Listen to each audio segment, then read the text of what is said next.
सकाळी सकाळी उठलंच होतं तर राजाभाऊचा आहे ना शेड मधून जोरात आवाज आला. त्यांचं चालू होतं माणसाला आवरा पाटापट चला पिकअप मधून भांडे वगैरे काढून घ्या. तर मग आपण आलो तर इथे ना भाभीचं त्यांचं चालू होतं भाज्या कापायचं काम.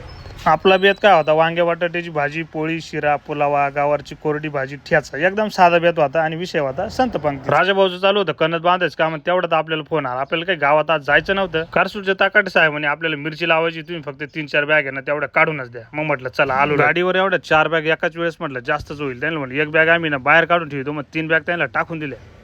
आपल्या अगोदर ललित भाऊची गाडी मंदिरासमोर हजरच होती. मग गायक वादक संत महंत ललित भाऊच्या गाडीमध्ये काही बसले. संकेत बाकीच्या लोकांना घेऊनच आला. संत पंगतीसाठी ना बायाने खूप कष्ट घेतलेला. आता म्हटलं मग चला आपण आहे ना किचन मधून गेलो आणि म्हटलं चला आपण आहे ना एंट्री करताना एक व्हिडिओ घेऊन. आणि मग सर्व संत महंतांचं आहे ना आमच्या मोरे परिवाराकडून स्वागत करण्यात आलं आणि पूजन करण्यात. वारकरी संप्रदायाची संस्कृती पुढे टिकून ठेवणारं एकच आपल्या घरातील व्यक्तिमत्व असतं म्हणजे ते म्हणजे आजी आजोबा. आणि आमचं एवढं जुनं खोड म्हणजे आमचे हरिभक्त परायण रंगनाथ नाना मोरे यांचं सुद्धा आम्ही औक्षण आणि पूजन करून प्रत्येक घरातले हे लास्ट जनरेशनच ना आपली संस्कृती टिकवण्याचं काम करतायत.